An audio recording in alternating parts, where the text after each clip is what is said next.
Narito ako ngayon para ibalita ang pinakabagong ulat at panayam. Mga balita na dapat niyong tutukan.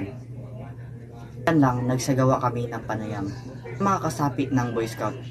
Kung ano at bakit sila sumali sa organisasyong ito. Narito ang mga impormasyon. Makasama niyo ako at ang aking news team para magbigay ng masusing impormasyon.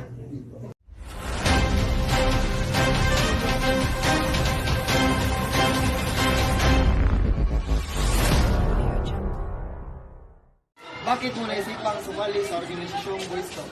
Naisipan kong sumali sa organisasyong Boy Scout dahil gusto kong pag-aralan ang mga survival skills nito, kagaya ng knots, bandaging, at saka paano gamitin ang kumpas. Isa rin sa mga rason kung bakit sumali ako rito dahil gusto ko rin maging disiplinado at respetuhin ng ibang tao. Salamat! Magandang araw sa iyo. Paano mo nakamit ang magiging senior coordinator ng Emeritus PSP Ryan? Ako pala si senior leader ng MHS. Panahon na sa lahat, hindi ko inakalan na marating ang bilang senior leader dahil sa mga responsibilidad na kayang gawin ko.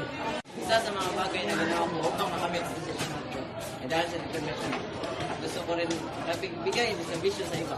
Alam ko sa sarili ko na kaya kong gampanan ang posisyon na ito. Salamat sa iyong oras, Mr. Acondada. Ano ang iyong ipinangako sa iyong sarili at sa iyong kapwa scouts upang gampanan ang iyong responsibilidad sa pagiging senior leader? Pinangako ko sa akong sarili ay gampanin ang aking tungkulin bilang isang senior leader at maging impluwensya sa iba ng scout team sa isang mabuting organisasyon. Salamat!